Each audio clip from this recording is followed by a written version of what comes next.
My wife's pregnant.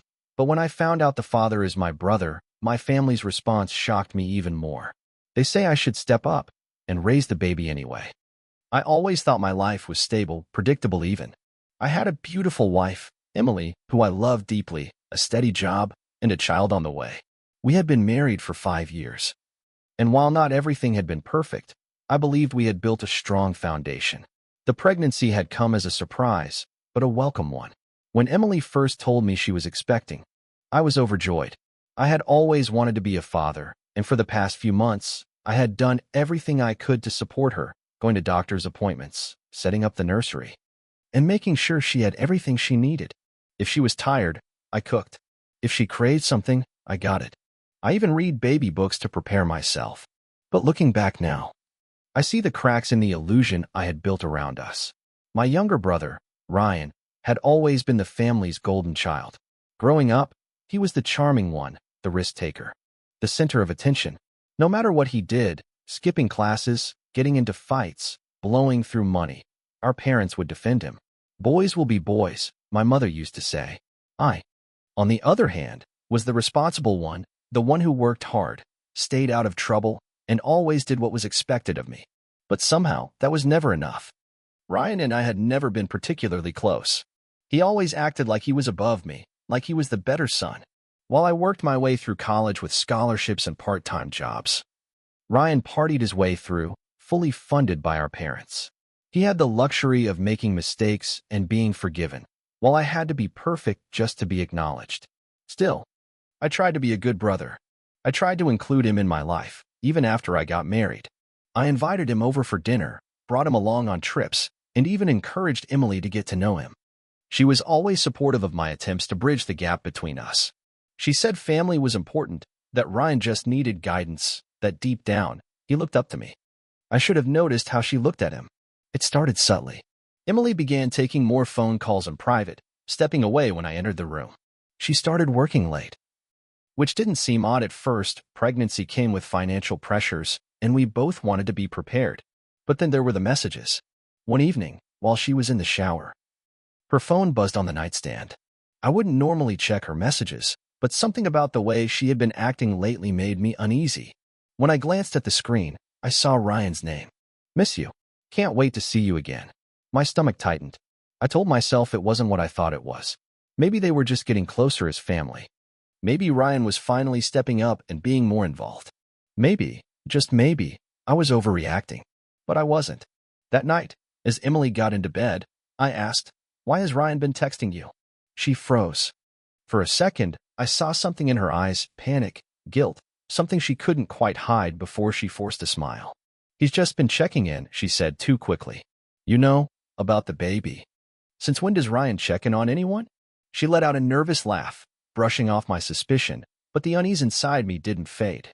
The next few days, I watched them more closely. I saw the way she avoided my gaze when I asked about her schedule. I noticed how Ryan, who had never cared about my life, suddenly started showing up more, making excuses to drop by the house. He talked to Emily like I wasn't even there. The way they looked at each other, it was subtle, but it was there. A familiarity, a secret. One night, after Emily had gone to bed, I stayed up, staring at the wall. I felt crazy. Was I imagining things? Was I being paranoid? I told myself that Emily would never betray me, that my brother, despite his flaws, wouldn't cross that line. But deep down, I already knew the truth. I had to confront her. The next evening, I came home early from work. Emily was in the kitchen, humming softly to herself as she stirred a pot of soup. She looked up and smiled when she saw me. "Hey, you're home early." I swallowed the lump in my throat. "We need to talk." She must have heard the seriousness in my tone because her smile faltered. "About what?" I took a deep breath. "About Ryan. About the baby." The spoon slipped from her hand, clattering onto the counter. Her face went pale. What do you mean?" I pulled out my phone, showing her the message I had seen. "Explain this." Her eyes filled with tears almost immediately. "It's not what you think," she whispered, but her voice was shaking. "Then tell me what it is." Silence. I felt my heart pounding in my chest, each second stretching painfully long. Then, finally, she spoke. I didn't mean for it to happen," she said, her voice barely above a whisper. "It was a mistake. It wasn't supposed to go this far. The world around me blurred. My vision narrowed, my ears rang. You're saying, the baby. Tears streamed down her face as she nodded. I don't know for sure, but it could be his. I staggered backward like I had been punched. My hands trembled, my legs felt weak. You don't know for sure? I repeated, my voice hollow. How long? She sobbed. A few months. A few months. While I had been rubbing her feet, running to the store at midnight to satisfy her cravings, reading books about how to be a good father. She had been sleeping with my brother. I felt sick. Get out, I said, my voice colder than I had ever heard it. She shook her head, stepping toward me. Please, I love you. I made a mistake. I don't want to lose you. I backed away. You already lost me.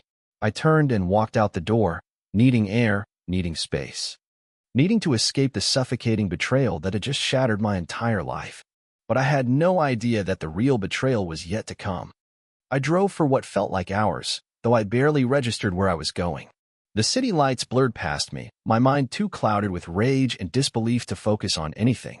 My wife, the woman I had trusted with my heart, my future, had slept with my own brother. And now, there was a chance that the child I had spent months preparing for wasn't even mine. I pulled over into an empty parking lot, gripping the steering wheel so tightly my knuckles turned white. My breaths came in ragged gasps as I tried to process what had just happened. The betrayal was too deep, too raw. Every time I closed my eyes, I saw Emily's tear-streaked face, heard her trembling voice admitting to the affair. And Ryan, my brother, the golden child, the one who had always gotten away with everything. I knew what I had to do. I needed to confront him. I turned the car around and drove straight to my parents' house. Ryan still lived there, despite being in his late 20s, because, of course, my parents never pressured him to be independent. He had always been the reckless one, the one they coddled. While I had to fight for every bit of recognition, when I pulled into the driveway, I saw his car parked outside. My blood boiled. I marched to the front door and banged on it with my fist. A few moments later, Ryan answered. He looked surprised to see me, but the moment he took in my expression, his smirk faltered.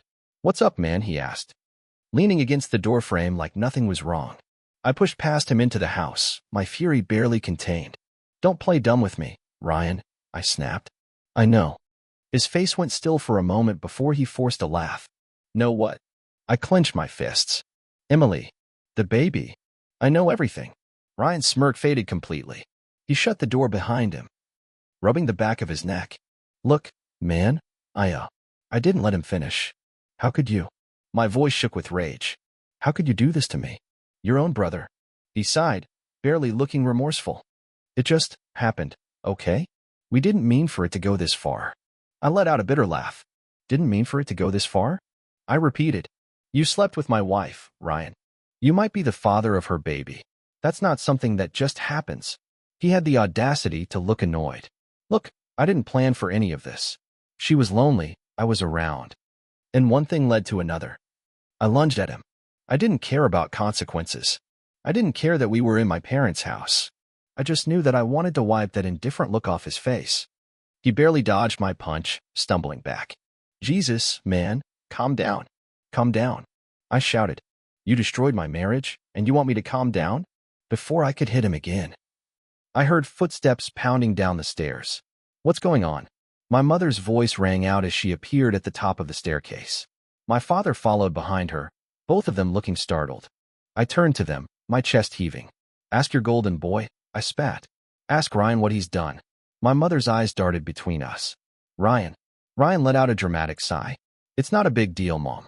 He's overreacting. I nearly lost it again. Not a big deal? I roared. Tell them, Ryan. Tell them how you've been sleeping with my wife behind my back. Tell them how you might be the father of the child I thought was mine. Silence. My mother gasped, her hands flying to her mouth. My father's face darkened. Ryan, he said, his voice dangerously low. Is this true? Ryan hesitated.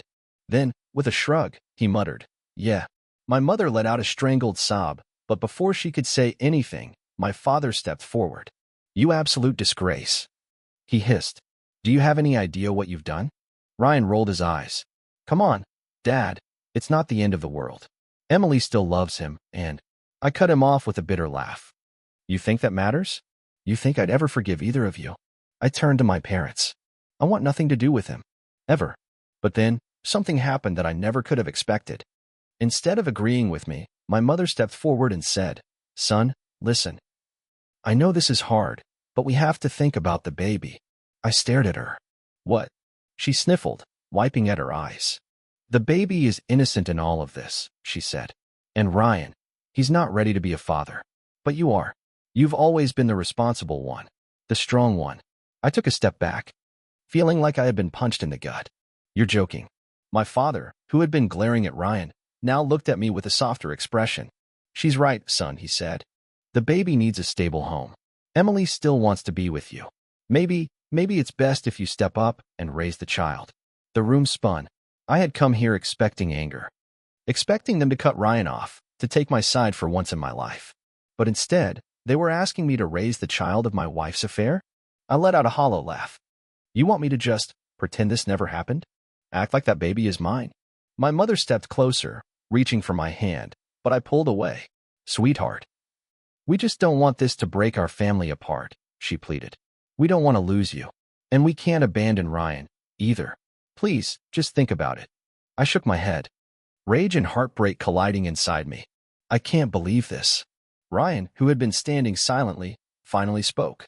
"Look, man, I don't want to be a dad. You're better at that kind of stuff." I turned to him, my vision burning with fury. "You have no idea what kind of pain you've caused, do you?" Ryan shrugged. "Things happen." I clenched my fists. But I knew I couldn't stay here any longer. "You want me to be the bigger person?" I spat at my parents. "Fine. I'll be the bigger person by walking away." I turned on my heel and stormed out of the house, ignoring my mother's desperate cries for me to come back. I wasn't staying in a family that saw betrayal as nothing more than an inconvenience to sweep under the rug. I had lost my wife. I had lost my brother. And now, I realized, I had lost my parents, too. As I got into my car and drove away, one thing became clear: I was truly on my own now, and I had never felt more betrayed. I didn't go home that night. How could I? The house I had built with Emily, the nursery we had decorated together, none of it felt real anymore. It was all part of some elaborate illusion that had shattered the moment she admitted the baby might not be mine. Instead, I found myself in a cheap motel on the outskirts of town, the kind of place where no one asks questions. I sat on the edge of the stiff bed, staring at my reflection in the cracked mirror. Who the hell was I anymore? The man who had spent months preparing to be a father? The husband who had loved his wife unconditionally? The son who had always done what was expected of him? I felt like none of those things now. The next morning, my phone started buzzing relentlessly. Missed calls from my mother, texts from Emily, even Ryan, though I didn't bother reading his messages. But the one that got to me was my dad. "Dad, come home, son. Let's talk." It was unlike him to be so direct. My father was a man of few words, someone who had always spoken more with actions than with actual conversation. If he was reaching out like this, it meant he wanted to settle things. I wasn't sure if I was ready for that, but I also knew I couldn't hide in a motel room forever. Reluctantly, I got dressed and drove back to my parents' house, bracing myself for another round of manipulation. When I walked through the front door, my mother rushed toward me with teary eyes. "Oh, sweetheart." I was so worried. I took a step back, avoiding her embrace. "I'm fine," I said flatly. She looked hurt, but I didn't care. Ryan wasn't in sight, and for that, I was grateful. My dad was standing in the living room, his arms crossed, expression unreadable. "Sit down," he said. I hesitated, but eventually, I did. My mother sat beside me, wringing her hands. "We know this is hard for you," she began softly. I scoffed. "Do you?" "Because it sure doesn't seem like it." She flinched. My dad exhaled sharply. "We aren't excusing what Ryan did. But he's your brother." I clenched my jaw. He stopped being my brother the moment he slept with my wife. My mother let out a quiet sob, but my father kept going. "And Emily, she made a mistake. But she still wants to be with you." I shook my head in disbelief. "You're all insane if you think I can just go back to the way things were." "But the baby," my mother whispered. "You've been there since the beginning, son. You were the one going to the doctor's appointments, setting up the nursery. You're the father in every way that matters." I stared at her. "I might not even be the biological father. Does that really change how you feel?" she asked, her voice small. I hesitated. "Did it?" Before I could answer, my dad leaned forward. "Son, I won't lie to you. I think you should stay. You love Emily. You've built a life with her. And that baby, whether it's yours or not, deserves to have you in their life. I let out a hollow laugh. So that's it. I'm supposed to just swallow my pride? Pretend my brother didn't betray me? Pretend my wife didn't cheat on me? My father met my gaze. I'm asking you to be the bigger man. Something in me snapped. I stood up so fast the chair scraped against the floor. I have been the bigger man my entire life, I said, voice shaking with anger. I was the one who worked hard. I was the one who played by the rules. I was the one who took care of things while Ryan got to screw up over and over again. And now you're asking me to do it one more time. Silence filled the room. Then, my mother whispered, "What if you walk away and regret it?" I turned to her, my heart pounding. "What if this baby is yours?" she continued. "And you miss out on being a father just because of anger?" I felt my resolve waver. That was the one thing that kept haunting me, the tiny, cruel possibility that after everything, the child actually was mine. But was that enough reason to stay? I didn't answer them. I just left. I drove aimlessly for hours, my thoughts a storm of confusion and rage. Eventually, I ended up at a small diner, the kind with worn-out booths and a waitress who called everyone honey. I was nursing a cup of coffee when my phone buzzed again. This time, it was a message from my older sister, Claire. "Claire, I heard what happened. Meet me at my place." Claire was the only one in the family who had never bought into the Ryan hype.